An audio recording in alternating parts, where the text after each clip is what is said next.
I am Landon, 35 years old, a soldier in an armored division.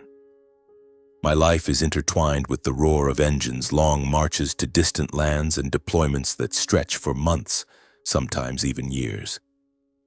I'm accustomed to leaving behind the warmth of home, the familiar streets of the city.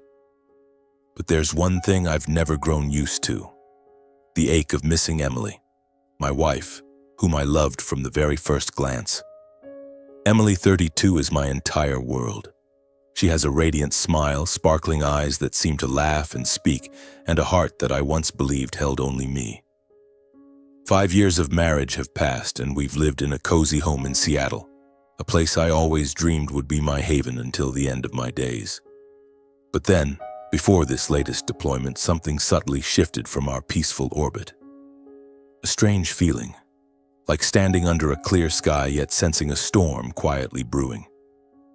Emily began to change. She started going to the gym diligently, but oddly she'd return with clothes still pristine, hair neatly in place, showing no trace of sweat or fatigue. She wore more makeup, even on days with no special occasion.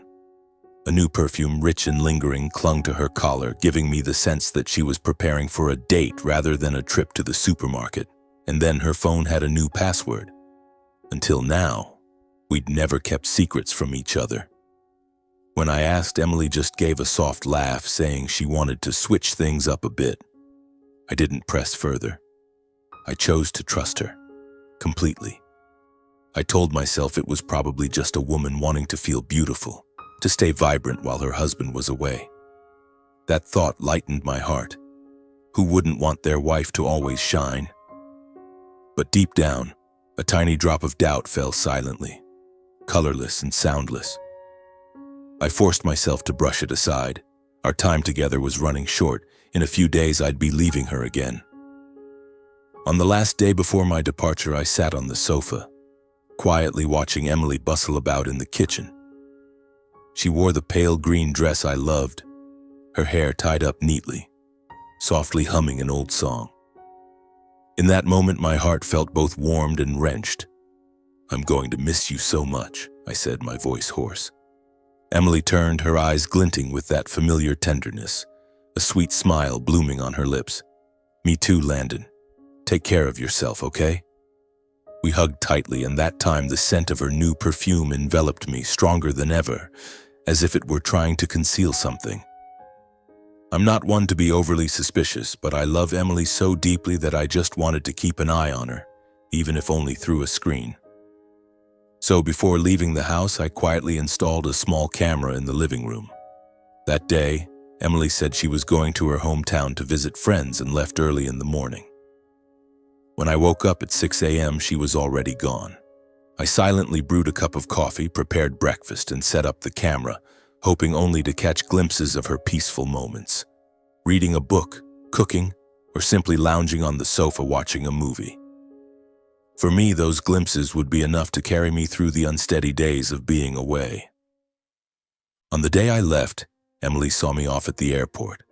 Under Seattle's pale sunlight, she wore a white sweater, standing quietly, gently waving as I entered the security checkpoint. "I'm going out with friends tonight," she said, her voice light as a breeze. "Have fun," I replied with a smile, trying to stay composed. That moment, Emily standing there, her hair lightly dancing in the sunlight, her smile tinged with sadness, etched itself deeply into my mind. I didn't know it would be the last time I'd look at her with a heart still whole. The first days of the deployment passed in a whirlwind of activity. I was stationed at a remote base, surrounded by nothing but sand, howling winds, and grueling training sessions that numbed my body to the core. But every night when I returned to my simple tent amid the cold echoes of the desert, I would open my phone and connect to the silent camera back home. The screen lit up, revealing the familiar living room. Sometimes it was just an empty space. Other times Emily would glide through, holding a coffee mug or pressing her phone to her ear, a faint smile on her lips. She wore comfortable clothes, her hair loosely tied, exuding a natural, captivating beauty. Seeing her like that, my heart softened. I let out a quiet sigh, chuckling at myself, I'm being way too paranoid. But then, that fateful night arrived, and everything crumbled in an instant. It was a Friday night, exactly 2 weeks since I'd left home. Exhausted from a long, draining day, the only thing I looked forward to was seeing Emily, even if just through that tiny screen. I opened the app. The living room was empty, not a soul in sight. I reassured myself that she was probably out with friends, as she often was. I waited, skimming through old emails, then glanced back at the screen. Still the same. Empty. The clock crept past midnight, and a growing unease swelled within me like a silent tide. Seattle was generally safe, but I couldn't stop my mind from conjuring worst-case scenarios. I grabbed my phone and texted Emily. "Where are you? Having fun?" The message sent, but only silence came back. I tried to stay calm, telling myself she was just busy. But then, at exactly 1 a.m., the image on the camera flickered. The living room door swung open. Emily stepped in, a radiant smile on her face. But she wasn't alone. A man followed her. My heart clenched, my grip tightening until my knuckles turned white. I zoomed in, my eyes glued to every detail of the man's face. And then, it was as if someone had landed a crushing blow to my chest, leaving me breathless. Robert, my father. I froze. That man, the one who had made my childhood a living hell, the one I'd spent years trying to bury in oblivion, was now casually strolling into my home. He looked the same as ever, salt and pepper hair neatly combed, a dark dress shirt impeccably pressed, his face carrying that smug air of someone who believes they can control everything. Emily walked close beside him, her shoulder lightly brushing against his, giggling as Robert leaned down to whisper something. My blood felt like it had turned to ice. They weren't just old acquaintances. This wasn't just a casual conversation. They were far too intimate.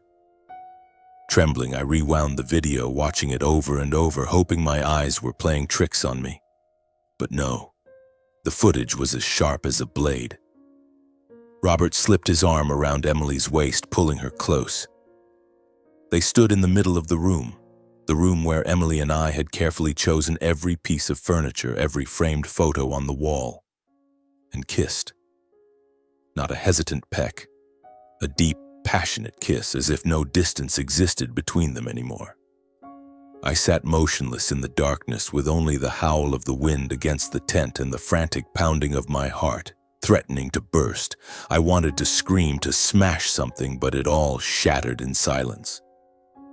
Emily, the woman I loved more than life itself, and Robert, the father I'd disowned long ago, were betraying me together in my own home.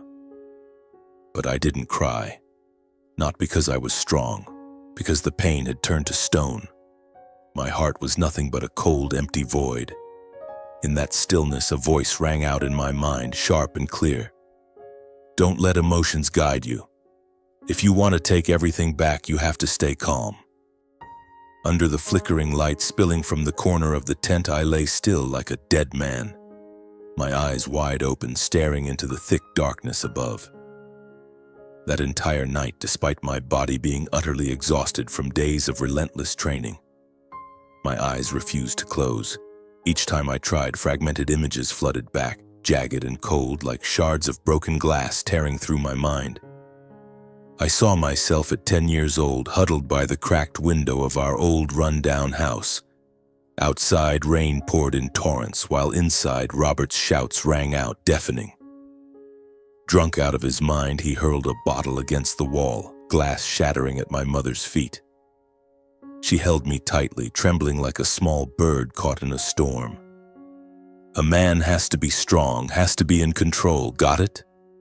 I still remember his hoarse voice, his warped view of strength and power. The excuse he clung to for his outbursts, his oppression, making my mother and me live in endless fear for years. I swore I'd never become a man like him, even if it killed me.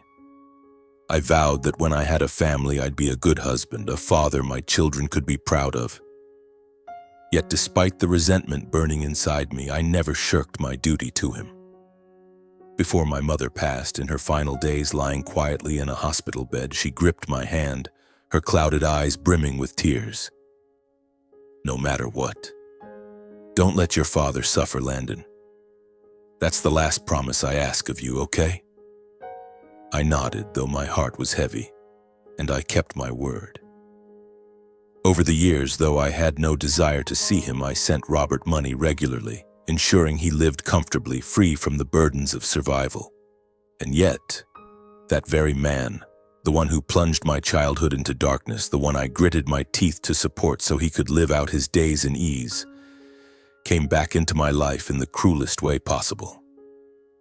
Not only did he brazenly walk through the door of the home I'd built with my blood and sweat, but he callously stole the woman I loved most. I shifted, my fists clenching until they drew blood, my mind consumed by a single question, echoing like a knock from hell. "Why, Emily? Why would you do this to me? What did I do wrong?" I loved her with everything I had, giving her my heart and my life without reservation. I endured months of separation, swallowing loneliness in foreign lands just to see her peaceful smile each time I returned. And yet, she betrayed me, not with some ordinary affair, not with a stranger, but with my own father. The man I despised, the man she knew had left indelible scars on my life. Why, Emily? She didn't just stab me in the back, she deliberately twisted the knife in the most painful place possible. She chose the most brutal, venomous betrayal. Didn't she think of me trudging through scorching sun and dust, only to find solace at night in her image on a tiny screen, easing the aching longing? Didn't she think of the vows we made, the sparkling eyes she once looked at me with, saying, "I'll wait"? Or was it all just an act? The embraces, the smiles, the sweet messages that now, in hindsight, reek of deceit. I no longer know what's real or what's a lie. All I know is that the woman I once saw as my entire world has shattered everything without a moment's hesitation. And as I dwell on that, the pain fades. What remains is a chilling cold spreading from my chest to the tips of my fingers. A ruthlessness is rising, sharp and silent. Robert, Emily, both of them, they will pay. The days that followed, I lived like a walking corpse. By day, I wore a mask of calm, carrying out every task like a soulless machine. No one could tell that behind my forced smiles and indifferent gaze was a soul shattered into fragments. At night, in the damp, cold tent, when everyone else had sunk into sleep, I faced my unprecedented nightmare alone, through the tiny screen of my old phone. I kept watching them, every night, without missing a single time. Robert and Emily moved through my home as if they were its rightful owners. They sat on the sofa I'd spent hours assembling, ate meals cooked in the kitchen I'd designed for Emily. They lived within the walls I'd poured my sweat and blood to build. Each frame on the screen was a bleeding cut, but I forced myself to watch. I needed evidence. I needed everything to be undeniable for the day I turned this game around. And then on one fateful night, that camera didn't just show me images. This time it let me hear the most damnable truth. Robert's voice came through, low and calculating. "All you need to do is sign the divorce papers soon and I'll handle the rest. The house, the car, the savings account, you should at least get half." My body froze. My ears rang, but each word hammered into my mind like nails. Emily's voice was light, yet it cut colder than a blade. "He's got quite a bit in his retirement fund and investments. If we play it smart, I could get even more than that. Just help me with the legal side." They were dividing my assets, while I hadn't even touched a pen to sign divorce papers while I was still alive, fighting each day in this harsh place. Those two were calmly calculating how much they could plunder behind my back. A chilling fear pierced my heart. I knew the law. Without enough evidence, without meticulous preparation, a single divorce signature could cost me everything. My wife, my home, half my wealth, and worst of all, the last shred of self-respect I was clinging to. I clenched my fists, my knuckles cracking. No, absolutely not. I couldn't let them have their way. They'd already stolen my love, betrayed my trust. And now, if I didn't act, they'd take what little I had left. The following days, I buried myself in my duties like a man fleeing the storm raging within. Military convoys roared through scorched fields, dust clouds obscuring the horizon. At night, I lay alone under a sky streaked with stars, the biting sand-laden wind stinging my skin. My mind was drowning in an inescapable abyss. I couldn't stop thinking, what do I do? How do I escape this quagmire without losing everything? Every plan I devised ended in a dead end. The law was too cold and life too cruel. If I let go, I'd lose it all. But if I acted recklessly, what awaited me might be even more pitiful. I wrestled with myself through endless nights until one afternoon. A rare meal break amid grueling training days. The young soldiers gathered around a makeshift table, their laughter and chatter drowning out the dry wind outside. A rookie, his face flushed red, was being relentlessly teased. "Hey, you really made your wife sign a prenup? That's hardcore. Careful, man, don't let her find out and make you sleep on the couch for a year." Laughter erupted around the table. The young soldier scratched his head, flustered but defiant. "Well, better safe than sorry, right? I just added a small clause. Whoever cheats leaves with nothing." That sentence, it was like a bolt of lightning tearing through the tangled mess in my mind. I froze. It was as if someone had pulled me from the depths, letting me breathe fresh air for the first time after days of drowning in despair. A prenup. 5 years ago, on the day we signed our marriage certificate, Emily had giggled when I hesitantly suggested a prenuptial agreement. "You're so cautious, Landon. As if I'd ever betray you," she'd said, playfully pinching my cheek, her eyes sparkling with what seemed like boundless affection. Back then, I'd just laughed it off, treating it as a formality, never imagining I'd need it one day. But now, that seemingly meaningless piece of paper had become my last lifeline in the tidal wave, threatening to engulf everything. I immediately left the table, my heart pounding like it might explode. My hands trembled as I opened my phone and typed a short, icy message, sharp as a blade slicing through thick ice. "Do you remember the prenup from 5 years ago?" I sent it. No extra words, no explanation. Just one question, one that Emily more than anyone would understand the weight of. Less than 5 minutes later, my phone screen lit up repeatedly. Calls, texts, then more calls. "Landon, what are you talking about? Don't scare me. I'm begging you, listen to me explain. Please don't blow this up. I was wrong. I know I was wrong."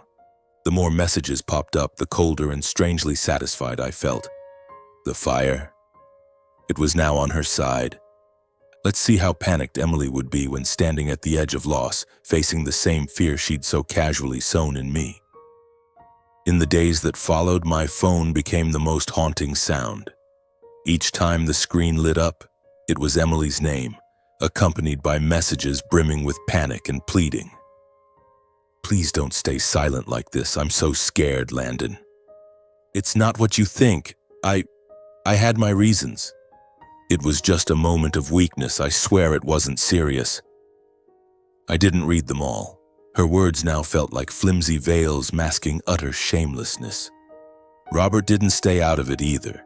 He didn't dare confront me directly, but every now and then he'd send a few messages feigning concern. "How's work going, son? Holding up okay? Take care of yourself. The military life is tough." Reading those messages, I felt contempt down to my very bones. The man who spent his life crushing and belittling me was now resorting to cheap attempts at probing. I didn't bother replying. At night, I opened the camera app out of habit, but all I saw was a pitch-black screen. The signal was gone. Emily or Robert must have discovered the camera and destroyed it. But I wasn't concerned. I already had what I needed: clear, undeniable recordings and images. I thought Emily would realize she had no way out, but in her panic, she did something even more foolish. Another message popped up, so naively absurd it almost made me laugh. You don't need to threaten me anymore. I've burned that prenup. Burned it, had she? She had no idea that from the very beginning my lawyer had kept an original notarized copy of the prenup. The paper she burned was nothing but a delusion to lull herself into false security. 2 months later, I returned. The flight landed in Seattle on a gray morning, a light drizzle falling on the dust-stained sleeves of my military uniform. But this time, I wasn't coming back to reclaim a home or salvage anything. I came to end it all. The first thing I did wasn't to go home or seek out Emily. I went straight to the lawyer's office.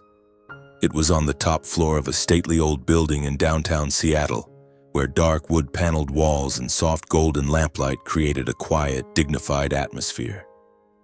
Attorney Donna, the woman I once thought merely played a procedural role when witnessing our prenup 5 years ago, now stood at the center of what would be the perfect conclusion to this marriage. She greeted me with a calm, piercing gaze, as if she'd seen through everything from our very first meeting. She was the same as ever, immaculate in a gray suit, her hair neatly pinned up, her face betraying no unnecessary emotion. "I knew this day would come sooner or later, Landon," she said, her voice warm yet resolute, "and you've done well to stay composed and gather all the evidence." I sat down, my eyes settling on the thick file she slid toward me. "I reviewed the entire prenup after you called me 2 months ago," Donna continued, flipping through pages yellowed by time but still legally ironclad. "The infidelity clause is crystal clear, fully signed and notarized. With the evidence you've provided, videos, photos, messages, she has no ground to dispute it. As for the assets, she either walks away empty-handed or, at most, gets a token settlement." I let out a long breath. The first time in months I felt a slight weight lift from my chest. "Now we'll draft the divorce petition," Donna said, sliding the first draft toward me. "I'll personally file it with the court. Once it's approved, the court will issue a legal summons for her. With what we have, you don't need to worry." But then she paused, her gaze sharp as a blade. "Landon, this is the moment you need to be truly resolute. Don't give her any chance to delay or turn things around. Everything must proceed by the book according to plan." I nodded, clenching my fists. This time I wouldn't soften. The days of waiting dragged on, slow and broken like a clock missing its rhythm. I stayed at the home of an old army buddy, Ryan, who had stood by me through the harshest days on the battlefield. He didn't ask much.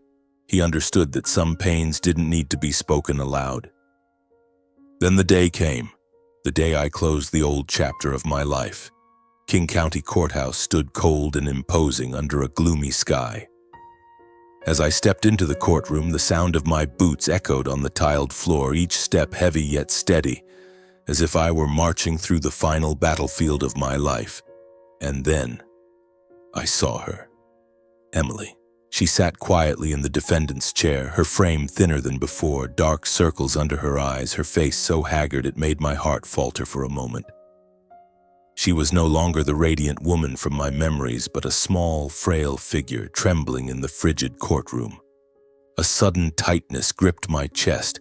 Years of love, memories I thought would never fade, came rushing back in an instant. But then, my gaze hardened. I had tasted enough bitterness, endured enough sleepless nights racked by betrayal and humiliation. I couldn't let a moment of weakness undo all my efforts, and more importantly, my father wasn't there. That man, who once stood arrogantly atop others' pain, was too cowardly to show his face in court. Too cowardly to confront me, to face the truth that after all his scheming, he and Emily would walk away from this divorce with nothing. I took a deep breath, clenched my fists, and stared straight ahead. I was no longer the man who bowed his head and endured. Today I came to reclaim what was mine, and I would walk out of this place a free man.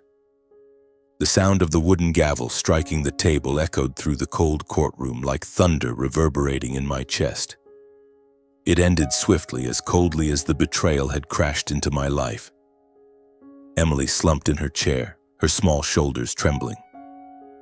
Tears streamed down her gaunt face, her disheveled hair obscuring half of it. She sobbed like a lost child, calling my name in the silent room. "Landon, I'm begging you, don't treat me like this. I was wrong. I truly know I was wrong." I stood tall, my gaze unwavering. There had been days when a single tear from Emily would have made me cast aside all pride to comfort her. But today, it was all dead, buried under the images of betrayal she and my father had carved into my mind. "It's too late, Emily," I said, my voice low and chillingly cold. "From today, we have nothing left to say to each other." She broke into sobs, collapsing to her knees on the courtroom floor. But I didn't look back. My feet moved forward, resolute and final, as if leaving a battlefield after fulfilling my final mission. That day, Seattle greeted me with a biting drizzle. I stood before the gate of my house, a place once filled with countless memories. The door opened, and there was Emily. She was quietly packing her belongings, suitcases lined up silently beside her. The items she once cherished were now just lifeless objects waiting to be taken away. Hearing the sound, Emily froze, looking up at me. Her eyes were red and swollen, her frail shoulders trembling. "Landon," she called softly, a desperate plea. I stood there, silent. My heart felt as if it were being clawed apart, jagged fragments cutting into me with pain. I remembered every moment, every laugh in this house. The days she'd run to the door to welcome me back from long deployments. I wanted to step forward to say something, but my hand clenched tight. Reason won out in the end. "Leave, Emily. This is no longer your place." She burst into tears, her face streaked with them, stepping closer to me. "Landon, just this once, let me explain. I don't want it to end like this." I stepped back, my gaze icy. "We ended long ago. Today I'm just saying it out loud." Emily collapsed, her hand covering her mouth to stifle her sobs. I turned away, walking upstairs without looking back. And that was the last time I saw her in this house. A few days later, it was my father's turn to receive the bill he never imagined he'd have to pay. I went to the bank and canceled all monthly allowances. Every automatic payment stopped immediately. No more silent streams of money flowing into his account at the start of each month. I terminated every automatic payment under my name for the old house where he lived. Electricity, water, property taxes, maintenance fees, all cut off without mercy. A man like Robert, who spent his life leeching off others, would now taste the same poverty, coldness, and loneliness he once forced upon my mother and me. I left no message, no call. Silence was the harshest sentence for those who once smiled atop others' pain. I no longer hated. I simply severed ties, forever. The months following the trial passed in an unfamiliar stillness. For the first time in years, I was no longer torn between deployments and sleepless nights wrestling with loneliness. I returned to my military duties, but this time things felt lighter. The training sessions were no longer just a way to escape pain. They became a place to rebuild myself, stronger, calmer, and unburdened. The house was now filled with quiet. No more forced laughter, no lingering scent of perfume in the living room. I cleared everything out, getting rid of the mementos that once tethered me to the past. Peace didn't come immediately, but it came, silently, slowly, like the early winter sunlight creeping through the window. Then one day my phone buzzed. I glanced at the screen, recognizing the number, Emily's mother.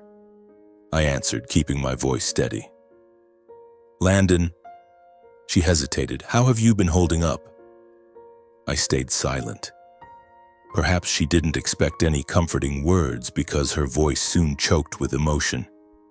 "Emily. She's staying with me now. She's so thin, barely eats anything. She just sits there all day, lost in thought. She says, every night she dreams of you, then wakes up in tears." I swallowed hard, a burning sensation spreading through my throat. But I said nothing. I'm not asking you to forgive her, she sighed. I hope you won't hate her forever.